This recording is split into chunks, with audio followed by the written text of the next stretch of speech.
Group of straight lines को सवाल जहन में आए होंगे। फिर टाइप नंबर 2 में एक डिफरेंट फैमिली ऑफ सर्कल्स के बारे में बात करेंगे। टाइप नंबर 3 में वो इन सर्कल्स को x1, y1 मतलब a पॉइंट सेटिस्फाई कर रहा है। मुद्दे की बात यह है कि उस फैमिली की इक्वेशन कैसे लिखी जाए। ठीक है जी, बहुत ही बढ़िया।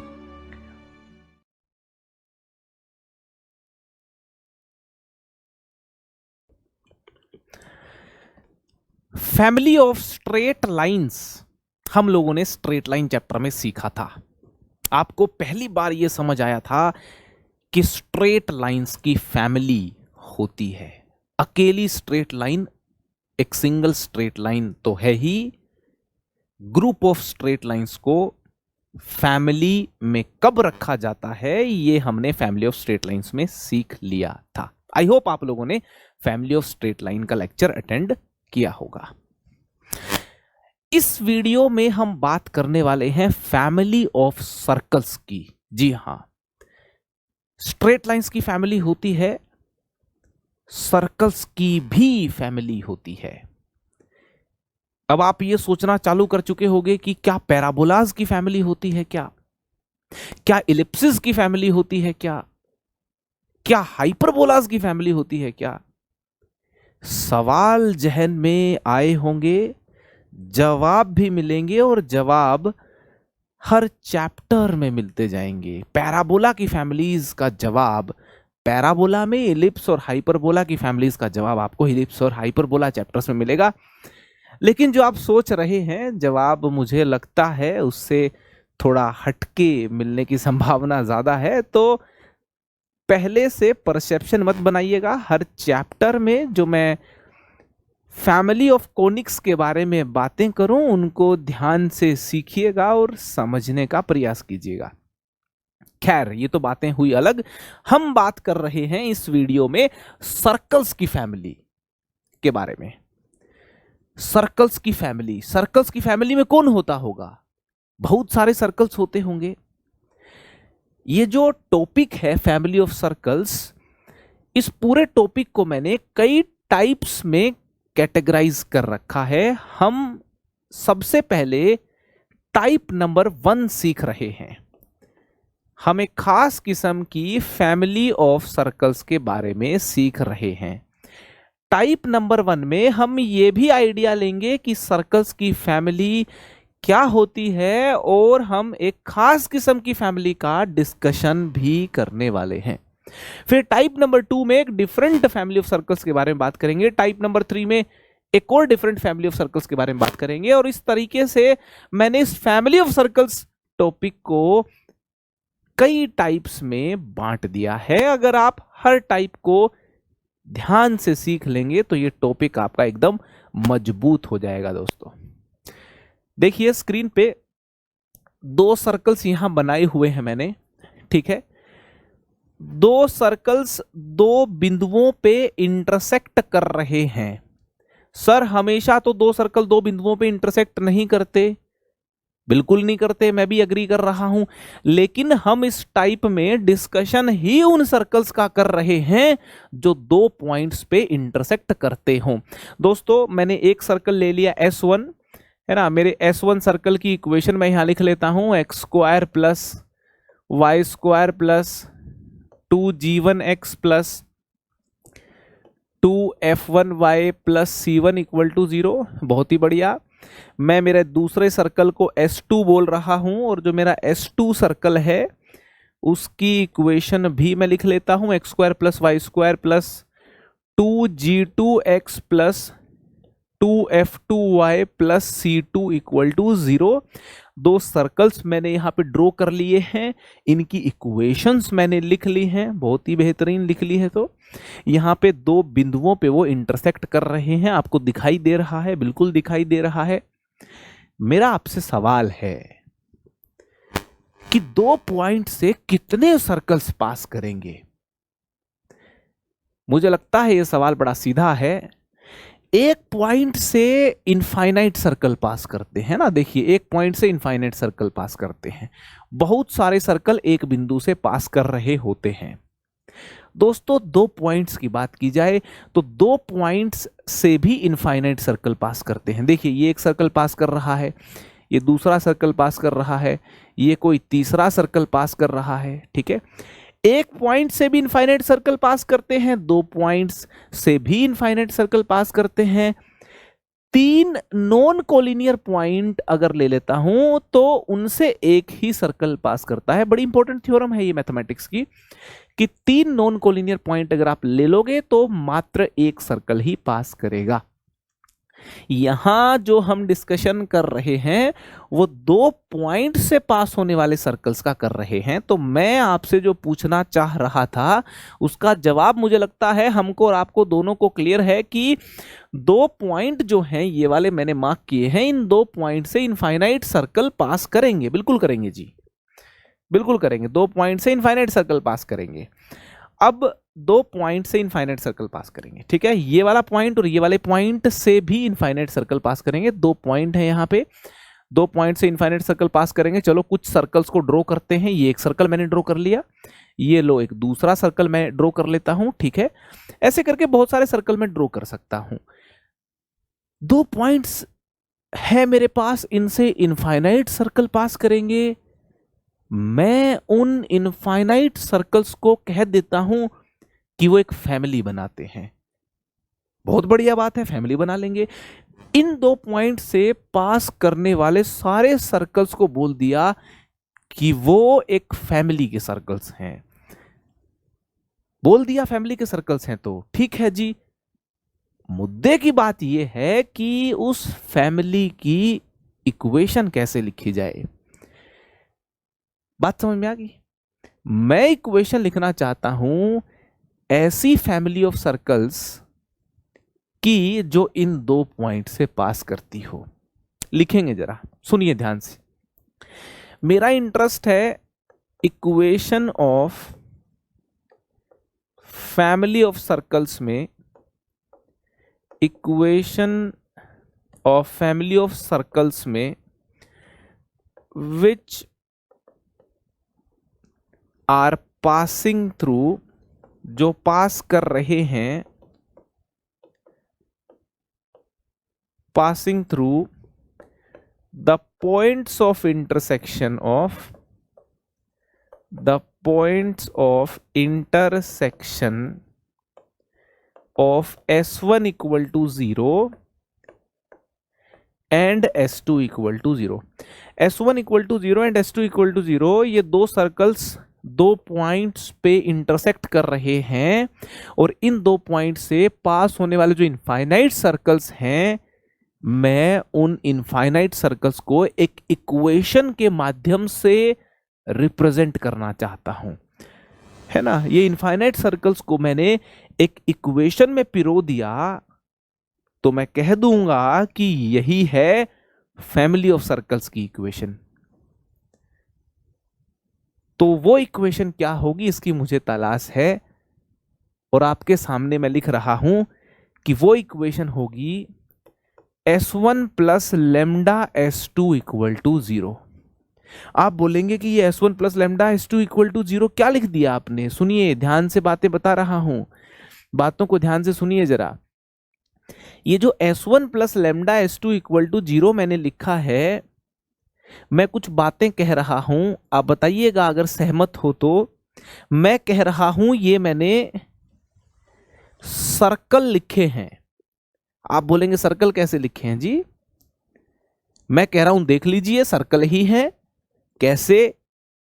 S1 मेरा क्या है? S1 ये क्वांटिटी है। अगर इस क्वांटिटी में लेमडा टाइम S2 करते हो, S2 क्या है? ये क्वांटिटी है। चलो एक बार कर ही लेते हैं। S1 में ये लो S1 लिख दे रहा हूं, है ना। 2 मिनट लग जाएंगे समझने में, कोई बात नहीं, लेकिन बात क्लैरिटी के साथ समझ आनी चाहिए। प्लस लेमडा टाइम S2 लिख लेता हूं मैं। ये देखिए लेमडा टाइम S2 लिख दिया मैंने, इक्वल टू 0, है ना। S1 plus lambda S2 equal to 0 आपके सामने है, ठीक है।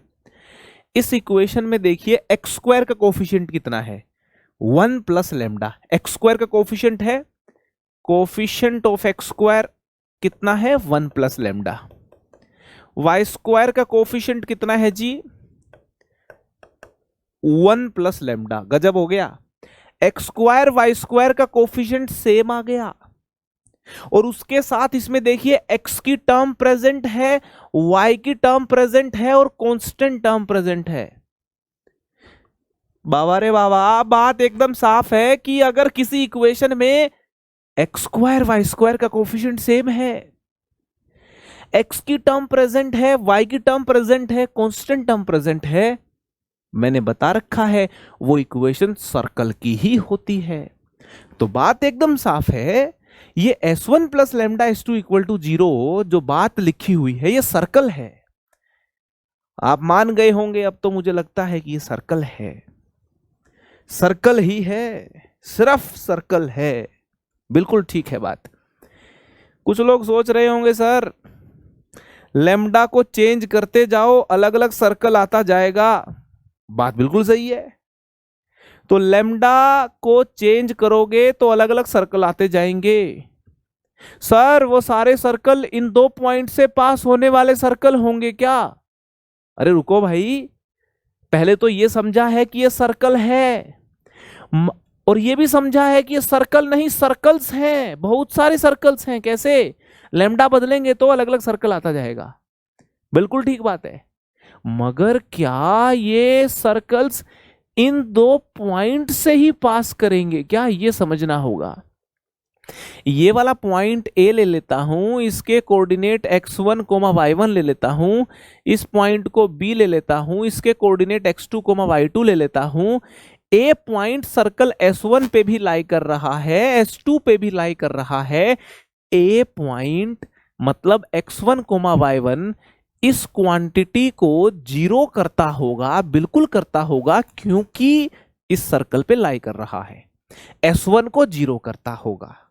ये जो ए पॉइंट S2 पे लाई कर रहा है तो S2 को भी सेटिस्फाई करता होगा, मतलब S2 को भी 0 करता होगा, बिल्कुल करता होगा। तो ए पॉइंट S1 को अगर 0 कर रहा है, S2 को अगर 0 कर रहा है, तो मैं कह दूंगा कि ए पॉइंट तो S1 प्लस लेमडा S2 को भी 0 कर रहा है, बिल्कुल कर रहा है। S1 प्लस लेमडा S2 को 0 कर रहा है, इसका मतलब मैं यूं भी बोल सकता हूं कि ये जो ए पॉइंट है x1 y1, ये S1 plus lambda S2 equal to 0 equation को सेटिस्फाई कर रहा है, बिल्कुल कर रहा है, बिल्कुल कर रहा है। तो इसका मतलब ये सर्कल्स हैं, और इन सर्कल्स को x1 y1 मतलब ए पॉइंट सेटिस्फाई कर रहा है। सिमिलर लॉजिक से मैं बोल सकता हूं कि x2 y2 पॉइंट को भी ये सर्कल सेटिस्फाई कर रहे हैं। 2 बातें कही हैं, दोनों बातों से बहुत बड़ी बात मैंने कह दी है। सुनिए ध्यान से। पहली बात मैंने कही ये बहुत सारे सर्कल्स हैं, लेमडा की वैल्यू चेंज करोगे तो बात एकदम ठीक है। और दूसरी बात कह दी ये बहुत सारे circles x1 y1 x2 y2 से पास कर रहे हैं। अरे गजब हो गया, इसका मतलब ये S1 plus lambda S2 equal to 0 बहुत सारे सर्कल्स की इक्वेशन है जो A और B पॉइंट से पास करते हैं। बहुत सारे सर्कल्स जो A और B पॉइंट से पास करते हैं। इसका मतलब जो हमें फैमिली ऑफ सर्कल की इक्वेशन चाहिए थी, which are passing through the points of intersection of S1 equal to 0 and S2 equal to 0, हमें मिल गई है। That is S1 plus lambda S2 equal to 0। बहुत ही बढ़िया, बेहतरीन एकदम। तो दोस्तों S1 plus lambda S2 equal to 0 मेरी इनफाइनाइट सर्कल्स की इक्वेशन है, पूरी फैमिली की इक्वेशन है। इस फैमिली के अंदर बहुत सारे सर्कल्स होंगे जो हम प्राप्त कर सकते हैं लेमडा की वैल्यूज को अलग अलग यहां पे पुट करते हुए। तो लेमडा जो है, लेमडा को बोलेंगे lambda is a real parameter, lambda is a real parameter, ठीक है ना। लेमडा जो है ये रियल पैरामीटर है। है ना। लेमडा जो वैल्यू ले सकता है वो ले सकता है माइनस इन्फिनिटी से इन्फिनिटी। लेमडा की अलग अलग वैल्यू रखोगे, लेमडा की अलग अलग वैल्यू रखोगे तो हमें इन दो बिंदुओं से पास होने वाला अलग अलग सर्कल मिलेगा। ठीक है, यहां पे एक चीज ध्यान रखनी है, वो ये है कि S1 plus lambda S2 equal to 0 जो है ना, ये क्या मिल गई हमको, ये मिल गई equation of family of circles, है ना, which are passing through the points of intersection of S1 equal to 0 and S2 equal to 0। ठीक है ना। इस फैमिली ऑफ सर्कल्स में ए और बी से पास होने वाले सारे सर्कल्स हैं, ध्यान दीजिएगा, सारे सर्कल्स हैं, मगर इस फैमिली में S2 इक्वल टू 0 नहीं है। ये फैमिली एक्सक्लूड कर रही है ना। This family is excluding S2 equal to 0, है ना। चलो इस बात को यहां लिख रहा हूं मैं, this family is excluding S2 equal to 0। S2 equal to 0 is not included in this equation. कौन सी इक्वेशन की बात कर रहा हूं मैं, ये जो इक्वेशन है, इस इक्वेशन में S2 इक्वल टू 0 आपको किसी भी लेमडा के लिए नहीं मिलेगा। ये बात क्या बोली मैंने, इसको प्रोसेस कीजिए अपने माइंड में। मैं कह रहा हूं लेमडा की वैल्यू 0 रख दोगे आप, S1 मिल जाएगा, S1 equal to 0, lambda equal to 0 पे, लेमडा इक्वल टू 0 पे S1 इक्वल टू 0 मिल जाएगा। लेमडा की वैल्यू बढ़ा दो, 0 से बड़ी कर दो या कम कर दो, अलग अलग सर्कल मिलते चले जाएंगे आपको। इन दोनों पॉइंट से पास होने वाले हर सर्कल को निकाल सकते हो आप लेमडा की वैल्यू बदलते बदलते, मगर कोई लेमडा ऐसा एग्जिस्ट नहीं कर रहा जो आपको ये S2 इक्वल टू 0 दे दे। ये सर्कल भी तो इन दो पॉइंट से पास कर रहा है ना, S1 भी तो A और B से पास कर रहा है ना, तो S1 तो मिल गया आपको लेमडा इक्वल टू 0 रखने पे, लेकिन S2 इक्वल टू 0 किसी लेमडा पे नहीं मिलेगा, है ना। देख लो S2 इक्वल टू 0 किस लेमडा पे निकाल पाओगे, अब सोचिए, किसी लेमडा पे नहीं मिलने वाला आपको। ठीक है, तो ये यहां पे एक इंपॉर्टेंट बात है कि S2 इक्वल टू 0 आप इस फैमिली ऑफ सर्कल्स से नहीं निकाल सकते, मतलब S2 equal to 0 is not included in this family. ठीक है ना। लेकिन अगर मान लो मैं ऐसा लिख दूं S2 प्लस लेमडा या फिर कुछ म्यू S1 इक्वल टू 0, है ना, ये भी फैमिली ऑफ सर्कल्स है जो इन दो पॉइंट से पास कर रहे हैं सारे सर्कल्स इस फैमिली के, और यहाँ पे म्यू मेरा रियल नंबर होगा, और यहाँ पे मुझको इस फैमिली में इन दो पॉइंट से पास होने वाले सारे सर्कल मिल जाएंगे, मगर S1 इक्वल टू 0 नहीं मिलेगा, यहाँ पे S2 इक्वल टू 0 मिल जाएगा। ठीक है जी, बहुत ही बढ़िया। राइट, क्लियर है टाइप नंबर 1। सो मूव करते हैं आगे।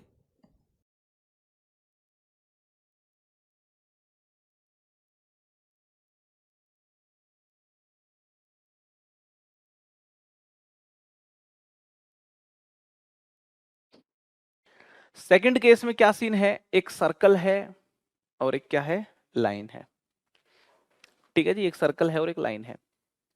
सर्कल जो है मेरा, उसकी इक्वेशन है, सर्कल मेरा S है x² plus y² plus 2gx plus 2fy plus c equal to 0, है ना। लाइन है मेरे पास L, लाइन मेरे पास L है, L लाइन, इक्वेशन क्या है, Lx plus my plus n equal to 0। ये सर्कल और ये लाइन दो बिंदुओं पे इंटरसेक्ट कर रहे हैं, ऐसी सिचुएशन दे रखी है ना। Circle S equal to 0 and line L equal to 0 are intersecting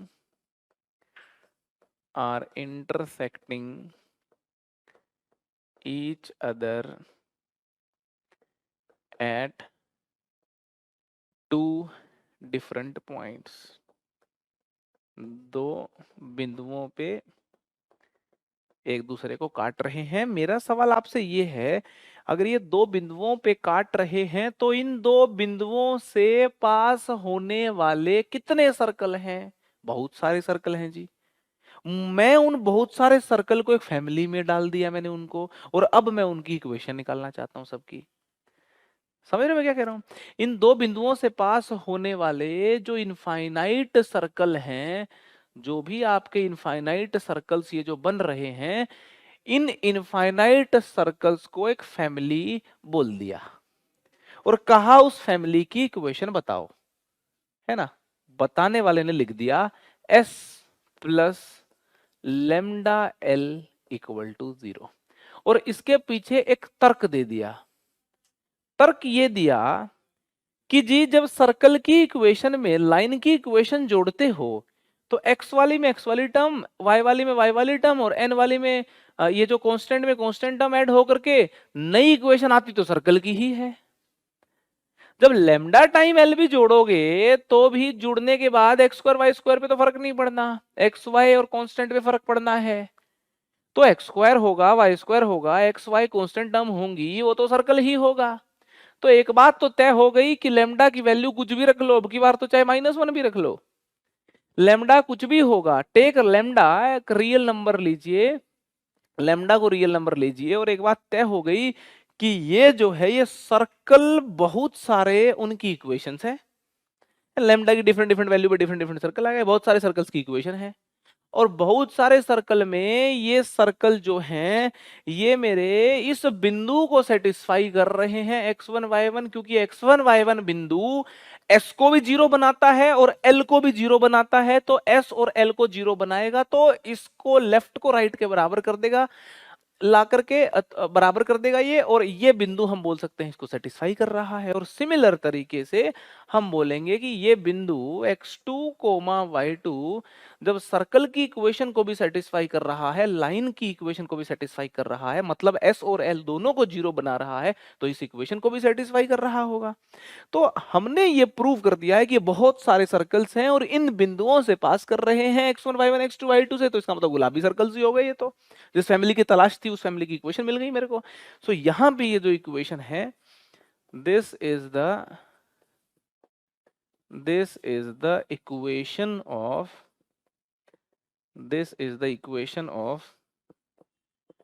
family of circles passing through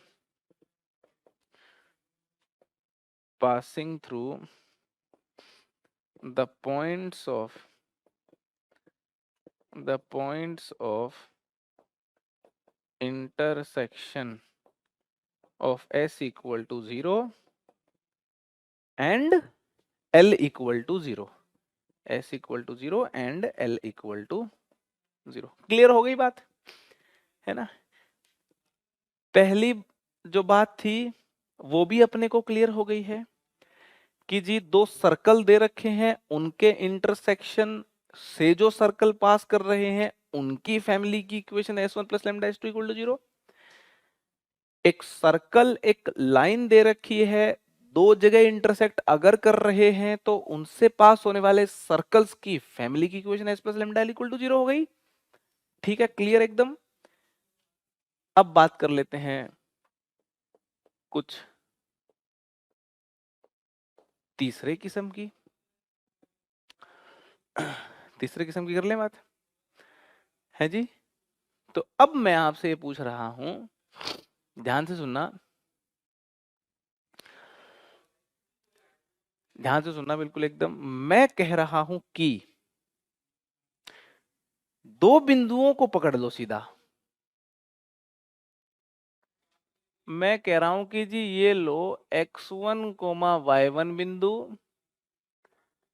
और ये लो x2 y2 बिंदु। मैं सीधी बात कह रहा हूं आपको, और ये कह रहा हूं ये जो x1 y1 बिंदु है और ये जो x2 y2 बिंदु है,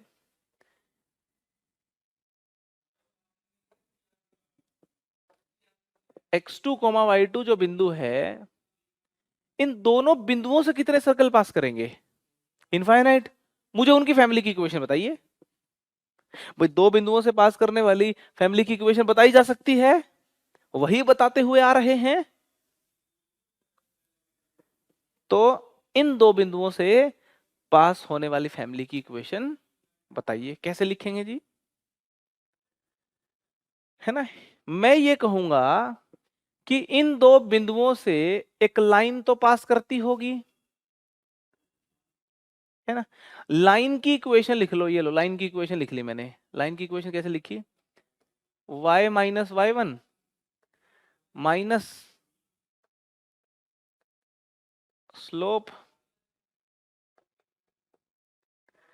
into x minus x1 equal to 0। ये आ गई इक्वेशन। भाई दो बिंदु दे रखे हैं, तो इन दो बिंदुओं से पास होने लाइन की इक्वेशन आ गई, आ गई। और दो बिंदुओं को डायमीटर मान के सर्कल की इक्वेशन आ गई। इन दो बिंदुओं को डायामीटर मान के सर्कल की इक्वेशन आ गई। डायामेट्रिकल फॉर्म ऑफ सर्कल में हमने सीखा था x minus x1 into x minus x2 plus y minus y1 into y minus y2 equal to 0।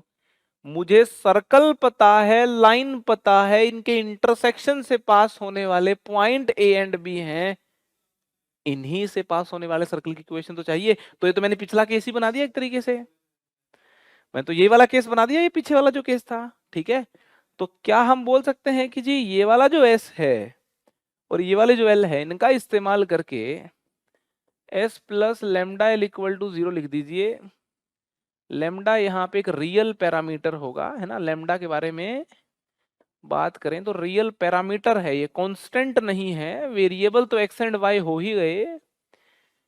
एक इक्वेशन ऑफ सर्कल के लिए लेमडा कांस्टेंट, दूसरी इक्वेशन ऑफ सर्कल के लिए लेमडा फिर बदलेगा। विद इन इक्वेशन कांस्टेंट, है ना, और इक्वेशन टू इक्वेशन वेरी करेगा फिर, ठीक है। तो ऐसी चीजों को पैरामीटर बोला जाता है ना। तो ये मेरे पास आ गई इक्वेशन ऑफ सर्कल, सर्कल क्या, फैमिली ऑफ सर्कल्स आ गई है। तो equation of family of circles passing through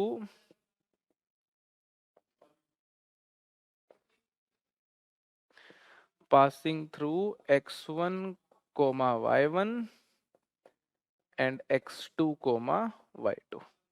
सहमत हो एकदम, तीनों के तीनों केसेस क्लियर हैं जी। क्लियर अगर हैं तो नोट कर लो। नाउ अब देखो नेक्स्ट फैमिली की बात करते हैं अपन।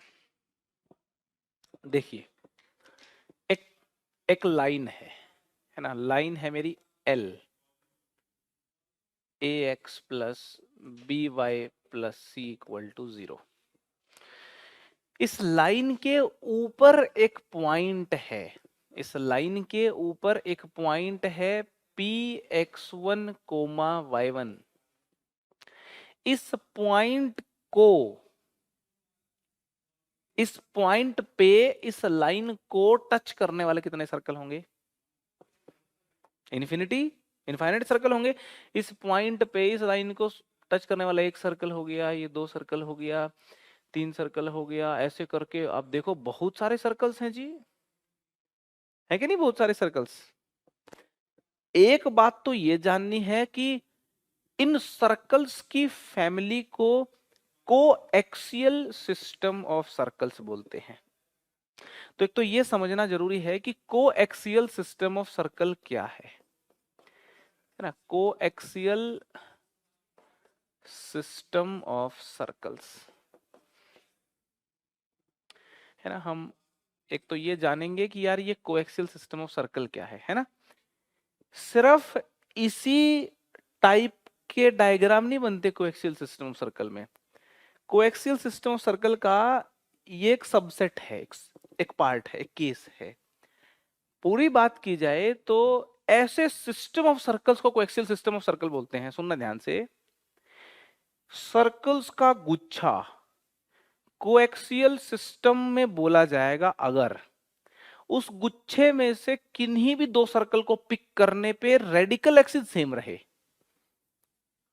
समझ में आ रही बात? अब कोई भी दो सर्कल उठा लो, इसमें इस सर्कल को उठा लो, रेडिकल एक्सिस कौन सी है, कॉमन टेंजेंट। ये और ये उठा लो, बताओ रेडिकल एक्सिस कौन सी है, यही। ये और ये उठा, कुछ भी तो कोई दो सर्कल उठा लो आप, pick any two circles, radical axis will be the same. That system of circles is known as coaxial system of circles. Clear हो गई बात? सो हम बोलेंगे a system of circle is said to be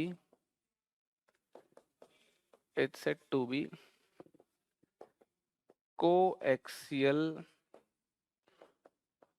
system of circles if we take any two circles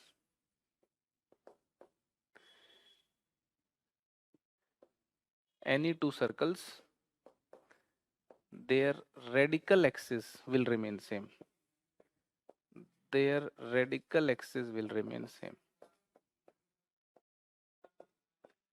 आप कोई भी दो circles को पिक करोगे तो उनकी रेडिकल एक्सिस सेम रहेगी. अब सवाल यहां पे ये है कि इस कोएक्सियल सिस्टम ऑफ सर्कल की जो ये फैमिली है उसकी इक्वेशन कैसे लिखेंगे. सवाल यहां पे ये है कि कैसे लिखी जाए जी इन गुलाबी सर्कल्स की फैमिली को. तो गुलाबी सर्कल की फैमिली को कैसे लिखा जाए, थोड़ा आप करें टिप्पणी इसके ऊपर. हैं, मैं कहता हूं कि जो गुलाबी सर्कल की फैमिली है वो बेसिकली कुछ ऐसी है. कैसी है देखना ध्यान से, थोड़ा मोटे तौर पे समझते हैं. पहले इस वाले केस में आते हैं, इस वाले केस में नहीं, इस वाले केस में आते हैं. यहां पे एक पीले वाला सर्कल था और एक लाइन थी. पीले वाले सर्कल को छोटा करते जाओ, दोनों बिंदु पास आएंगे. बिल्कुल ही छोटा कर दो, पॉइंट सर्कल बना दो. पॉइंट सर्कल बना दोगे तो पीले वाला सर्कल एक बिंदु बन जाएगा और गुलाबी सर्कल तीसरे वाले केस के सर्कल बन जाएंगे. आप सहमत हो तो बता देना. भाई अगर मैं आपसे पूछूं कि ये जो लाइन L है और ये पॉइंट की नजरों से ना देखो, इसको पॉइंट सर्कल की नजरों से देखो जी. आप पॉइंट सर्कल तो है ही, तो इक्वेशन ऑफ पॉइंट सर्कल लिखो आप. इक्वेशन ऑफ पॉइंट सर्कल लिखी हमने, S लिखी, तो क्या होगी x माइनस x1 का whole square plus y minus y1 का whole square equal to 0 square, क्योंकि रेडियस 0 है. ठीक है, ये इक्वेशन हो गई. तो मैं आपसे कहना चाह रहा हूं कि जो गुलाबी सर्कल की फैमिली है इसकी इक्वेशन है S plus lambda L equal to 0. आप सहमत हैं तो बता दें, ना सहमत है तो भाई वापस एक्सप्लेन कर देंगे.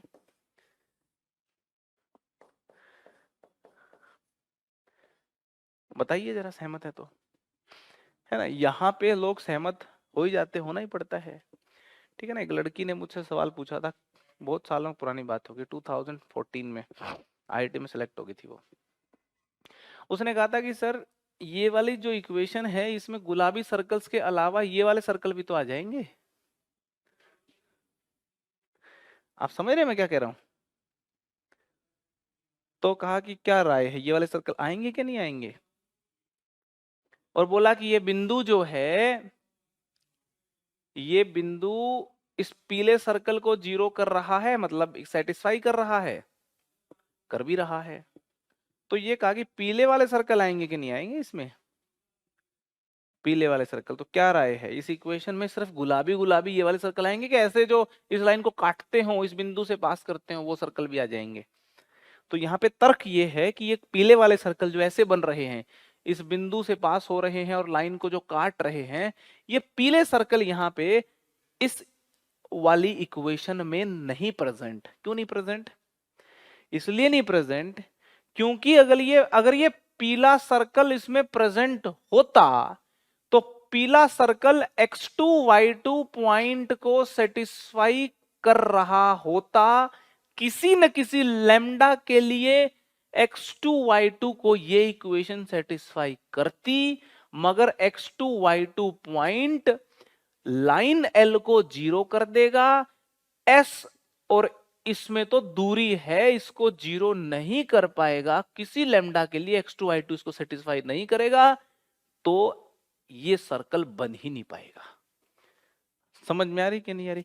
तो वापस से किसी बिंदु पे इस लाइन को काटने वाले सर्कल हमारी S plus lambda L equal to zero में मौजूद नहीं है, चाहिए नहीं थे, नहीं भी हैं।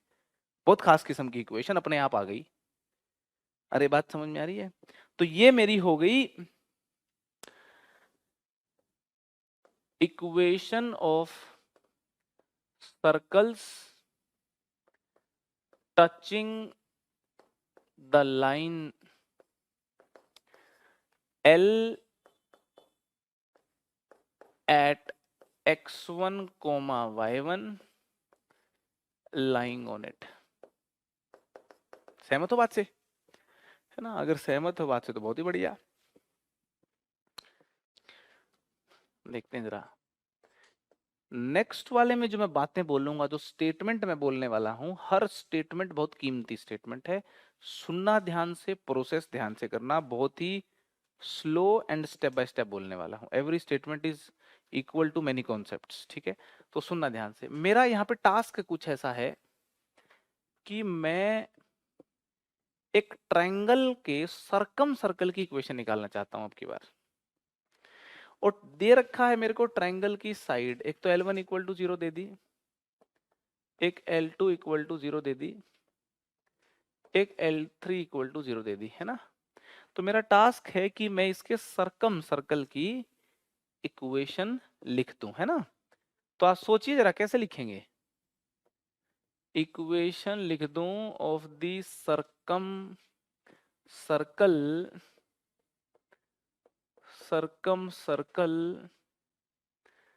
circumscribing the triangle whose sides are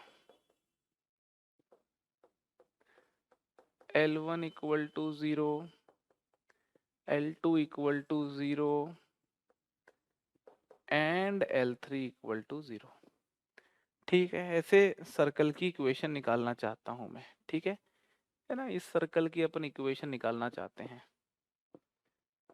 ये जो सर्कल है इसको बोला जाता है सर्कम सर्कल, ठीक है जी?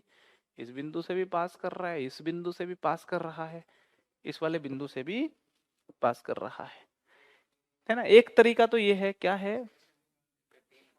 हाँ, एक तरीका तो ये है कि आप क्या करो, इसका इसका इंटरसेक्शन निकालो, ये पॉइंट आ गया, इसका इसका इंटरसेक्शन निकालो, ये पॉइंट आ गया, इन दोनों का मिड पॉइंट निकालो और परपेंडिकुलर बाइसेक्टर की इक्वेशन लिख दो। फिर इसके परपेंडिकुलर बाइसेक्टर की इक्वेशन लिख दो, दोनों को सोल्व करो, सर्कम सेंटर आ गया, सर्कम सेंटर आ गया, इस पॉइंट से ज्वाइन करके सर्कम रेडियस आ गई, सेंटर रेडियस आ गया तो सर्कल आ गया। और ये तरीका मस्त तरीका है, कोई प्रॉब्लम नहीं है, बहुत सारे सवाल सोल्व हो सकते हैं, करते भी हैं, ठीक है? लेबर कितनी लगती है? ये बिंदु निकालना, ये बिंदु निकालना, लाइन की इक्वेशन के 3 बिंदु निकालना, 3 बारी स्ट्रेट लाइन को सोल्व करना हो, मुझे लगता है 1 मिनट से फालतू का समय लगना चाहिए, है ना? इक्वेशन वगैरह लिखने में 2-2.5 मिनट का समय लगता है, कोई परेशानी नहीं है, इजीली क्वेश्चन सोल्व किया जा सकता है। ठीक, ये एक तरीका तो है ही, मगर हम एक और तरीके को समझना चाहते हैं और बहुत ही बेहतरीन ढंग से इसकी इक्वेशन एक लाइन में लिखेंगे, ध्यान से सुनना, है ना? किसी महान व्यक्ति ने कहा कि जो L1 equal to 0, L2 equal to 0 और L3 इक्वल टू 0 है ना, इनको ऐसे सजाओ। उसने कहा कि L1 L2 को मल्टीप्लाई करो, L2 L3 को मल्टीप्लाई करो और L1 L3 को मल्टीप्लाई करो, मल्टीप्लाई करो, इसमें लैम्डा भी रख दो यहां पे और इसमें रख दो म्यू और इसको जोड़ दो और 0 के बराबर रख दो और कहा ये कुछ कुछ तो बन गया है। लैम्डा और म्यू यहाँ पे रियल पैरामीटर्स हैं, lambda and mu are real parameters. ये जो हैं ये रियल पैरामीटर्स हैं। तो पहले मैं आपको एक लाइन बोल रहा हूं, मैं कह रहा हूं कि ये कुछ कुछ तो है, कुछ तो है ही। दूसरी लाइन बोल रहा हूं कोई कर्व है। इससे सहमत हो? या कोई तो कर्व है, ये टिक कर दिया मैंने, कोई तो ये कर्व है, कर दिया टिक मैंने, है कोई तो ये कर्व है ना। दूसरी लाइन बोल रहा हूं ये कर्व ए पॉइंट से पास कर रहा है। ये बड़ी खतरनाक लाइन कह दी मैंने। ये कर्व, कर्व नहीं है, कर्व्स हैं, बहुत सारे कर्व्स हैं। लैम्डा म्यू को बदलोगे तो कर्व तो बहुत सारे आएंगे, बहुत सारे कर्व्स हैं। ए बिंदु से पास कर रहे हैं, क्योंकि ए बिंदु को अगर आप देखें तो ए बिंदु के अगर मैं कोऑर्डिनेट ले लेता हूं x1 y1, x1 y1 L1 को 0 बनाता है और L3 को 0 बनाता है। इसमें फिट करोगे तो L1 को 0 बनाने से ये टर्म 0, ये टर्म 0, L3 को 0 बनाने से ये टर्म 0, लेफ्ट 0, राइट के बराबर खट एकदम। अरे समझ में आ रही कि नहीं आ रही? ए बिंदु से पास कर रहा है ये कर्व, बी और सी से भी पास करेगा, ए बी सी तीनों से कर्व पास कर रहा है।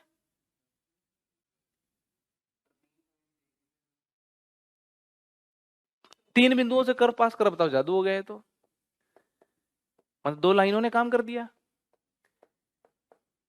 तो ये प्रूव हो चुका है कि ये बहुत सारे कर्व हैं और एबीसी से तो पास कर ही रहे हैं।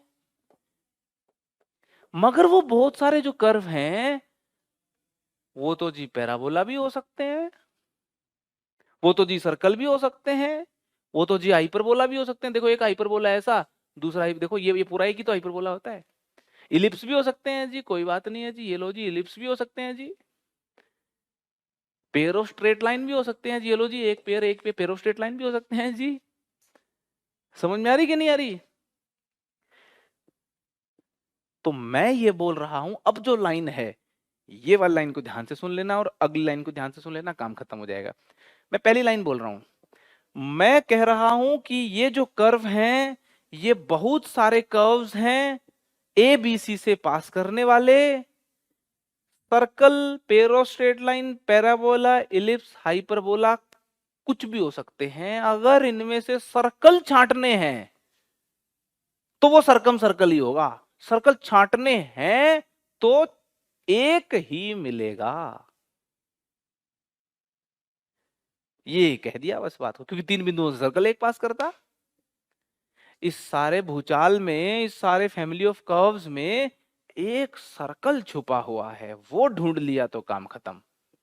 ये बात समझ में आ गई तो ढूंढेंगे कैसे बता दूंगा और खेल खत्म हो जाएगा, है ना। फिर से रिपीट कर रहा हूं, ये बहुत सारे कर्व्स हैं जो ए बी सी से पास करते हैं, जिनमें parabola, ellipse, hyperbola, parabolas, ellipses and hyperbolas and pair of straight lines मौजूद होंगी और एक सर्कल मौजूद होगा। ठीक कह रहा हूं मैं? अगर उस सर्कल की इक्वेशन मुझको चाहिए तो मैं बोलूंगा कि ये जो इक्वेशन ऑफ कर्व है इसके अंदर कोफिशिएंट ऑफ एक्स स्क्वायर को कोफिशिएंट ऑफ वाई स्क्वायर के बराबर कर दो और कोफिशिएंट ऑफ एक्स वाई को 0 कर दो।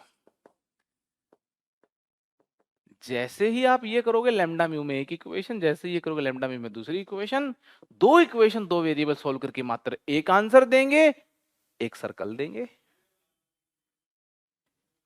यहां से एक unique value of lambda and mu मिलेगी हमको, है ना। From here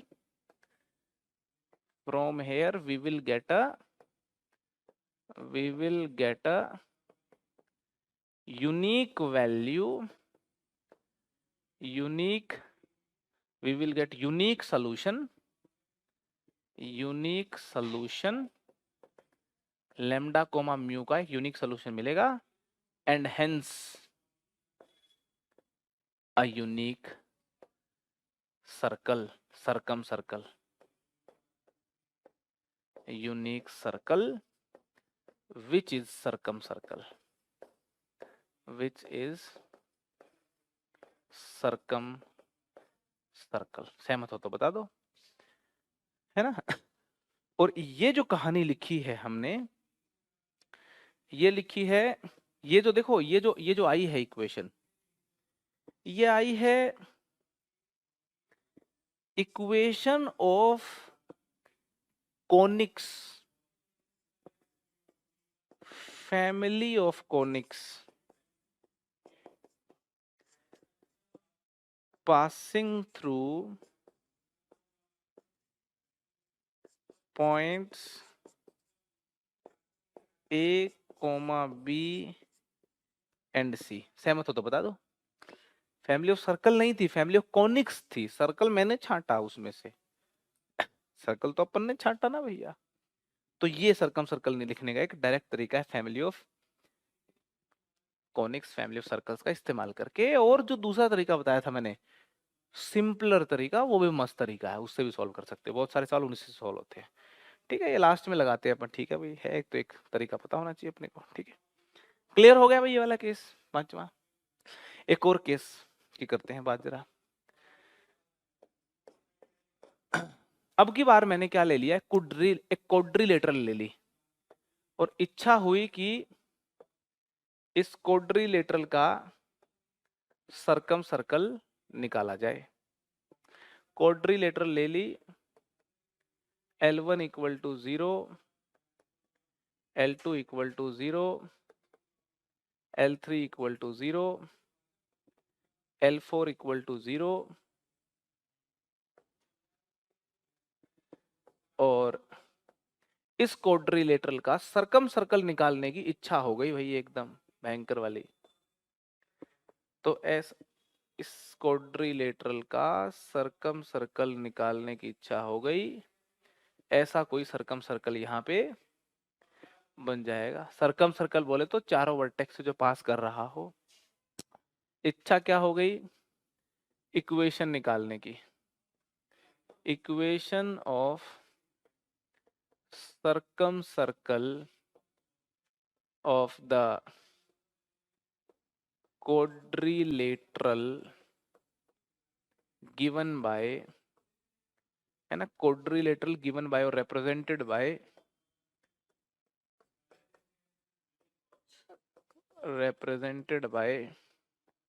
L1 equal to 0, L2 equal to 0, L3 equal to 0 and L4 equal to 0। है ना, इन चार लाइनों को साइड मानते हुए जो क्वाड्रिलेटरल बन रही है उसका सर्कम सर्कल निकालना है। जैसी इच्छा जताई मैंने कि सर्कम सर्कल निकालना है, तो एक बात तुरंत खड़ी हो जाती है कि सर्कम सर्कल एग्जिस्ट करेगा, क्योंकि हर ट्रायंगल का सर्कम सर्कल होता है मगर हर क्वाड्रिलेटरल का सर्कम सर्कल नहीं होता। तभी क्वाड्रिलेटरल का सर्कम सर्कल होता है अगर वो साइक्लिक क्वाड्रिलेटरल हो। तो एक क्वाड्रिलेटरल का सर्कम सर्कल होगा तो साइक्लिक बोला जाएगा, नहीं होगा तो नहीं बोला जाएगा। सवाल उठता है कि ऐसा काहे को होता है। सीधी सी बात है, इस क्वाड्रिलेटरल का जो सर्कम सर्कल है वो कायदे से इस ट्रायंगल का भी सर्कम सर्कल है जी। और इस ट्रायंगल का जो सर्कम सर्कल है वो मान लो इस बिंदु से पास नहीं करता होगा, तो एक क्वाड्रिलेटरल कैसे बनेगी साइक्लिक। तो एक क्वाड्रिलेटरल साइक्लिक तभी बनेगी जब इस ट्रायंगल का सर्कम सर्कल के रास्ते में ही ये बिंदु आता होगा। इसे बाहर अगर लिया तो ये क्वाड्रिलेटरल साइक्लिक बन ही नहीं सकती जी। समझ में आ रही है बात आपको। तो क्वाड्रिलेटरल साइक्लिक हो भी सकती है, नहीं भी हो सकती। हम इस केस में अगर तो साइक्लिक है तब सर्कम सर्कल क्या होगा ये बात करने में इंटरेस्टेड है ना। Equation of the circum circle of the quadrilateral represented by this में हम बात कर रहे हैं साइक्लिक क्वाड्रिलेटरल की। क्योंकि साइक्लिक है तो सर्कम सर्कल निकलेगा, अदरवाइज तो सर्कम सर्कल जो है कैसे आएगा, साइक्लिक ही नहीं है तो। ठीक है जी, अब निकले कैसे इसका, कोई है ज्ञान की बात तो बताइए कैसे निकालें। तो देखो, निकालने का तरीका बड़ा मस्त है इसमें। या तो ये डायगोनल की इक्वेशन निकाल दो भाई, इसको सोल्व करके बिंदु आ गया, इसको सोल्व करके बिंदु आ गया, बिंदु आ गया डायगोनल आ गया, डायगोनल आ गया ट्रायंगल का सर्कम सर्कल निकाल दो, बता तो रखा है। ट्रायंगल सर्कम सर्कल तो निकाल देंगे अपन, ठीक है। हाँ। दूसरा, पता तो सबको ही है कि सर्कम सर्कल में जो सेंटर है वो ट्रायंगल में 3 वर्टेक्स से दूर होता है, इसमें 4 वर्टेक्स से इक्वल दूरी पे होगा। तो इसका परपेंडिकुलर बाइसेक्टर की इक्वेशन लिखो, इसके परपेंडिकुलर बाइसेक्टर की इक्वेशन लिख के निकाल के सेंटर किसी एक बिंदु से डिस्टेंस माप लो, और डिस्टेंस मापने के साथ ये भी माप लो कि सबसे बराबर डिस्टेंस है क्या, एग्जिस्ट तो कर रहा है ना। खट से निकल गया सर्कम सर्कल। तो साइक्लिक क्वाड्रिलेटरल का भी, मैं तो कह रहा हूं पेंटागन का निकलवा लो चाहे हमसे, निकालना है फिर से वही दो एंगल बाइसेक्टर परपेंडिकुलर बाइसेक्टर है। भाई पेंटागन होती है, अगर सर्कम सर्कल एग्जिस्ट कर रहा है तो मैं क्या करूंगा, लिख दूंगा आप इसका परपेंडिकुलर बाइसेक्टर, इसका परपेंडिकुलर बाइसेक्टर, नहीं लिख दूंगा क्या? ठीक कह रहा हूं, क्योंकि उसमें भी ट्रायंगल का ही तो निकाल लो बस, 3 पॉइंट का निकाल लो, वही जो है 5 पॉइंट के ऊपर, 5 पॉइंट उसी पे लाई कर रहे होंगे। अरे समझ में आ रही है, ट्रायंगल है जड़ सबकी। ठीक है, ठीक है भाई, ठीक ही होगा, मैं कह रहा हूं। तो अब ये तो एक तरीका होगा ट्रायंगल के थ्रू निकालने का, है ना। बट मेरा इंटरेस्ट है सीधा कुछ लिख दो जिससे मजा आ जाए, कोई ऐसी चमत्कारी चीज लिख दी जाए कि सीधा आंसर आ जाए, तो चमत्कारी चीज लिखने का प्रयास कर रहा हूं। तो वो चमत्कारी चीज है L1 L3 plus lambda L2 L4 equal to 0। L1 L3 plus lambda L2 L4 equal to 0, ये बताओ जरा। लेमडा यहां पे रियल पैरामीटर है, लेमडा ऑब्वियसली रियल पैरामीटर है यहां पे। तो ये बताइए जरा, ये चीज जो है ना, अब आप सोच रहे होंगे क्या लिख दिया ये।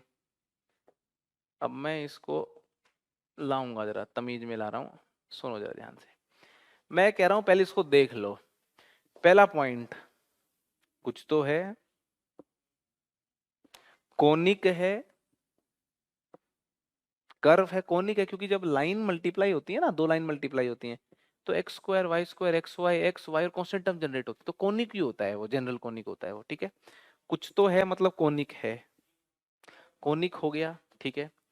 तीसरी चीज, ऐसा कोनिक है जो ए बिंदु से पास करेगा। x1 y1 की ताकत क्या है, L2 L1 को जीरो कर रहा है, और मैंने इतना स्मार्ट काम किया है कि L1 को यहां रखा, L2 को यहां रखा, ताकि दोनों जीरो हो जाएं। ये वाला जो बिंदु है ये L1 L4 को जीरो करेगा, तो स्मार्ट काम किया है कि L1 इधर रहे, L4 इधर रहे।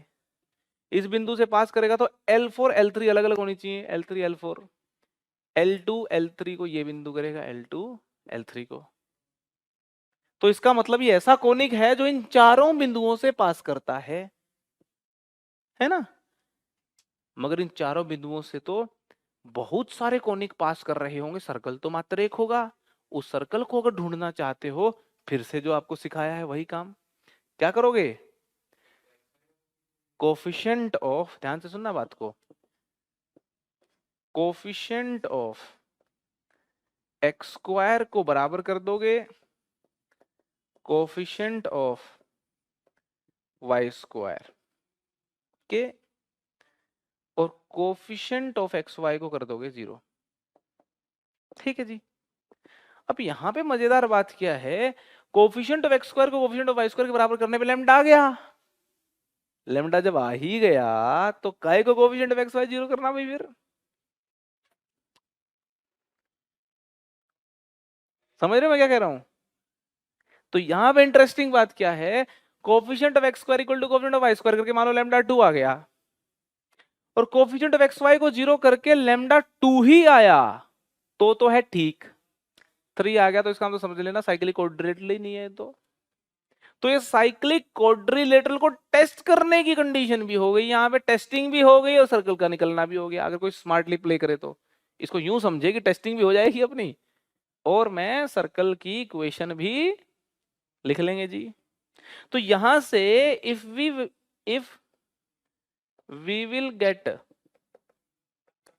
The same value of lambda,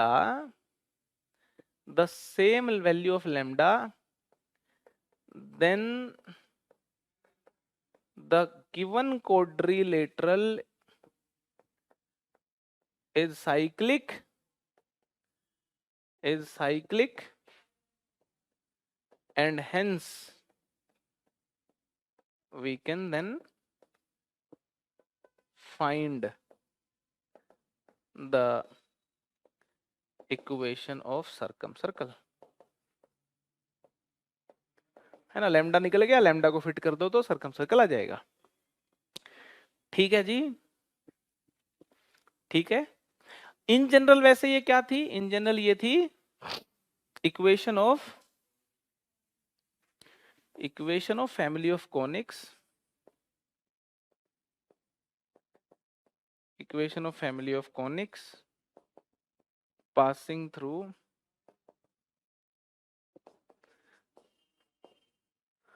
4 points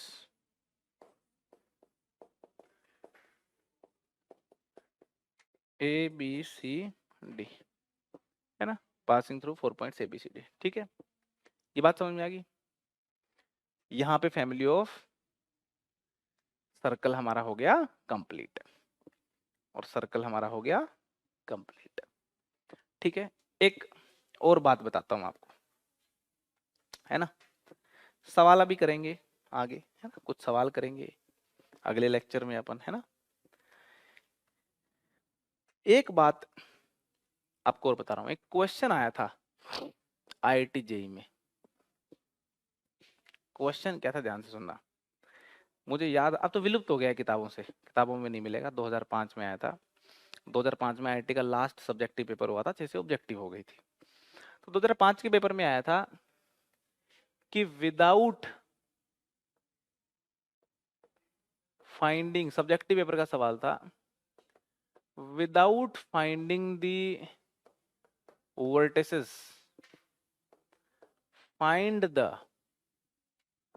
find the equation of the diagonal, find the equation of the diagonal of a parallelogram as shown in figure, है ना। मैं डेटा यहाँ पे बदल रहा हूँ, कॉन्सेप्ट वही है, बस डेटा में बदलाव कर रहा हूँ, है ना। पैरेललोग्राम दे दी x + y + 1 = 0, x + y + 3 = 0, x - 2y + 1 = 0, x - 2y - 2 = 0। ठीक है जी, ये दे दी पैरेललोग्राम। ठीक है जी, और कहा कि डायगोनल बता दो इसका, है ना, इक्वेशन ऑफ द डायगोनल बता दो। वर्टेक्स नहीं निकालने,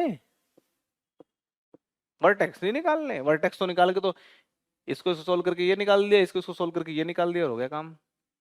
जब 2006 से पहले IIT एडवांस के पेपर हुआ करते तो बहुत ही मजेदार हुआ करते थे वो कैसे मजेदार हुआ करते थे, क्वेश्चन दे दिया कि इस क्वेश्चन को सोल्व करो without using this formula, without using this formula, without using this method, without using this method, कर लो सोल्व, है। हाँ, वो मॉड्यूल में होते, वो उस फ्लेवर के वो, तो वो जो क्वेश्चन होते थे वो ऐसे होते थे, मतलब बड़े मस्त क्वेश्चन होते थे। By geometry prove this, by vectors prove this. तो उसमें आपकी थिंकिंग को बांध देते थे और बोलते थे इतने में ही सोचो, मगर डीप सोचो बहुत ज्यादा नीचे जाके। तो वहां पे क्वेश्चन का मैं और मजा आता था करने में। 2005 में एक और क्वेश्चन भी आया था, लिमिट्स का क्वेश्चन था, लिमिट कराऊंगा तो याद दिलाना मेरे को।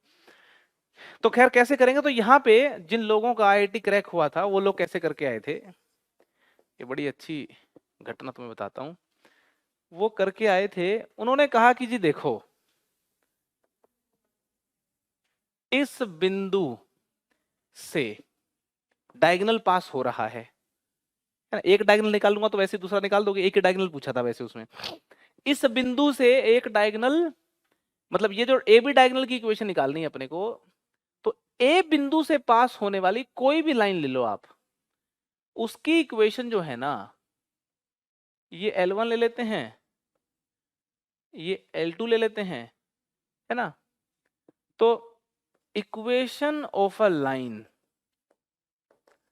पासिंग थ्रू, ध्यान से सुनना कॉन्सेप्ट को, ये पहला मेथड बता रहा हूं आपको मैं, पहला method, equation of the line passing through point A will be of the form of L1 plus lambda L2 equal to 0, इस शकल की होगी, है ना? ठीक है। और equation of the line passing through point B, equation of the line passing through point B will be of the form of, ध्यान से सुना, इसको ले लिया L3, इसको ले लिया L4 और कहा कि वो L3 plus mu L4 equal to 0 होगी। होगी क्या नहीं होगी? अरे होगी भैया। और फिर कहा कि, है ना, ये इस फैमिली की इक्वेशन होगी, और कहा कि इस फैमिली और इस फैमिली में एक आदमी कॉमन है, इस फैमिली और इस फैमिली में एक आदमी कॉमन है, वो डायगोनल है।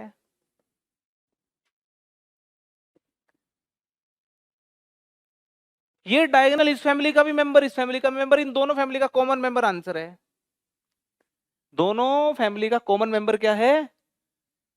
तो दोनों फैमिली का कॉमन मेंबर का मतलब है कि ऐसी लैम्डा म्यू की वैल्यू जिससे ये लाइन यही बन जाए।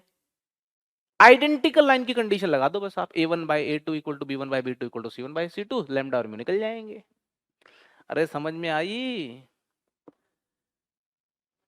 ठीक है, ठीक है।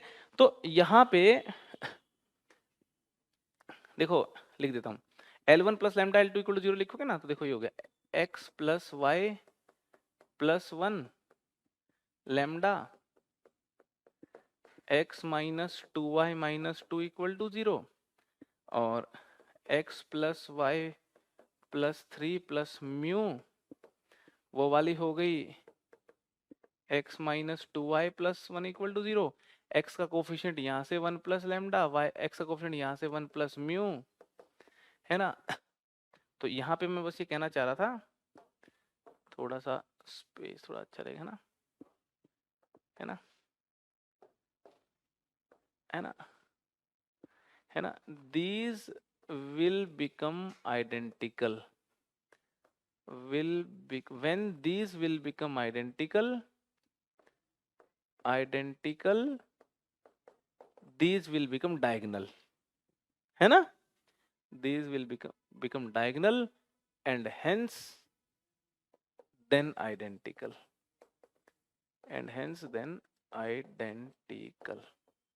ठीक जी। कोफिशिएंट कंपेयर कर दिए, तो y का हो गया यहाँ पे 1 minus 2 lambda, 1 minus 2 mu, 1 minus 2 lambda, 3 plus mu. इसको सोल्व कर लो, इसको सोल्व कर लो, लैम्डा म्यू में दो इक्वेशन, दो variable, find the value of lambda and mu, निकल जाएगा सर, है ना। एंड हेंस, अच्छा सिंपल दिखने में ऐसा लग रहा है, सोल्व करो सिंपल आएगा answer. And hence find the value of lambda और म्यू, जो आपका मन करे। लैम्डा निकाल के इसमें फिट कर दो तो आंसर, म्यू निकाल के इसमें फिट कर दो तो आंसर, आंसर तो सेम आना है जी। ठीक है, ऐसे करके लोगों ने सॉल्व किया था, और भाई सॉल्व किया था तो फिर नंबर भी मिल गए थे उनको। ठीक है, मगर कुछ या आई थिंक एक चतुर विद्यार्थी था, है ना, उसको आ गया था फन किस बात में, बताता हूँ फन किस बात में आ गया था। थोड़ा इसको मैं शिफ्ट कर दूं, अरे क्या हो गया भाई, रुक जा रुक जा रुक जा रुक जा, रुक जा। तेरी क्या जल्दी है?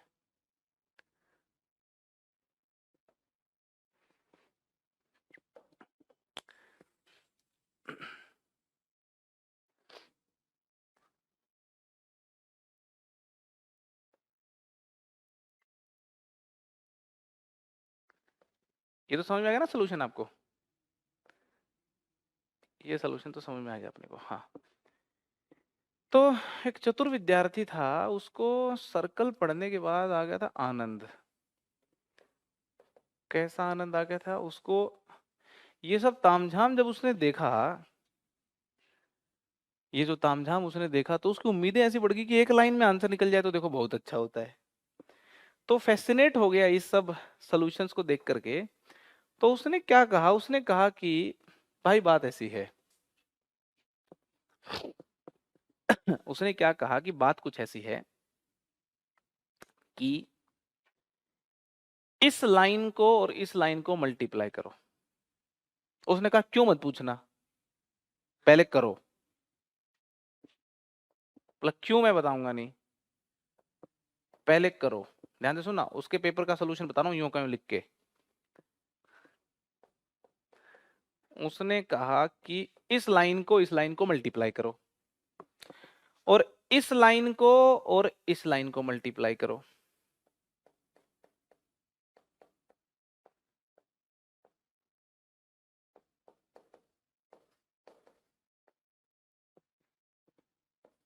जगह का अभाव है, थोड़ा फिर शिफ्ट कर लेते हैं, है ना। उसने कहा कि भाई ये करो, आप इस काम को, इस खूबसूरत काम को करो, है ना। इस लाइन को इस लाइन को मल्टीप्लाई करो, इस लाइन को इस लाइन को मल्टीप्लाई करो, और कहा इसको इक्वल टू 0 रखो। और फिर कहा कि ये लाइन है। क्या कहा? फिर कहा कि ये लाइन है। बोलो हाँ। हाँ कैसे बोले, सोचना पड़ेगा।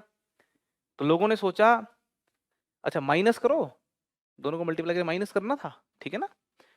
दोनों को मल्टीप्लाई करके बीच में माइनस करना है, इसको इसको मल्टीप्लाई करके माइनस इसको इसको मल्टीप्लाई करना है। उसने कहा ये लाइन है। किस लोगों ने पूछा क्यों? उसने कहा देखो एक्स स्क्वायर कट रहा है। उसने कहा देखो minus two y square cut रहा है। देखो एक्स वाई कट रहा है, कट रहा है, तो बचेंगी सिर्फ एक्स वाई और कांस्टेंट वाली टर्म्स, इसलिए लाइन है। लोगों ने कहा हाँ लाइन तो है। जैसे ही कहा लाइन है, फिर उसने कहा ये लाइन बी बिंदु से पास कर रही है, क्योंकि बी बिंदु जो है वो x minus two y plus 1 को 0 कर देगा और इसको 0 कर देगा। उसने ये कहा कि बी बिंदु से पास कर रही है। लोगों ने कहा हाँ कर रही है, और फिर कहा हेंस ए से भी कर रही है, क्योंकि ए बिंदु कहा कि इवेलुएट मत करना, ये निकालना मत। निकाला तो नहीं, x1 y1 ऐसे सोचा कि होगा कुछ तो होगा। तो x1 y1 इसको और इसको दोनों को सेटिस्फाई कर रहा होगा, इसको भी 0 बना रहा होगा, इसको भी 0 बना रहा होगा। तो आपने ये कह दिया लाइन है और इन दोनों बिंदुओं से पास कर रही है, तो उसने कहा ये डायगोनल ही है जो आप निकालना चाहते थे। लोगों ने कहा है, तो कहा कि आंसर है। समझ में आ रही कि नहीं आ रही? तो ये मुझे जितना याद आ रहा है 4 नंबर का सवाल था 2005 के पेपर में, और एक स्टूडेंट ये जो आंसर लिख के आया, प्रोफेसर ने बिल्कुल सीधा टिक करके 4 नंबर दे दिए थे, एक लाइन के, कोई प्रॉब्लम नहीं है। तो ये बात मैं इसलिए बता रहा हूँ कि पेपर जब चेक होते थे तो प्रोफेसर भी बड़े मस्त मस्त हुआ करते थे। जितना शानदार सोल्यूशन, लाइन चाहे आधी हो चाहे एक हो, नंबर पूरे मिलते थे और रिगार्ड भी रखते थे अगले क्वेश्चन में कि हाँ कोई तो बढ़िया होगा, लड़के ने कोई बढ़िया सोल्यूशन दिया है। ये सब सोल्यूशन किताबों में तुम्हें देखने को नहीं मिलेंगे, सब गायब हो चुका है, मामला ही आया ही नहीं कभी किताबों में, तो ये सब माल। तो मुझे लगता है कि आपको फैमिली ऑफ लाइन की इक्वेशन लिखने का तजुर्बा आज काफी एक डिफरेंट तरीके से आया होगा। फैमिली ऑफ लाइन की इक्वेशन लिखने का भी एक आपको मुझे लगता है कि कॉन्सेप्चुअल क्लैरिटी मिल गई होगी। क्यों L1 plus lambda L2 equal to 0 के पीछे पड़े रहते हैं अपन? क्योंकि वो लाइन है, वो पास कर रही है उस बिंदु से, इसलिए वो फैमिली ऑफ लाइन है।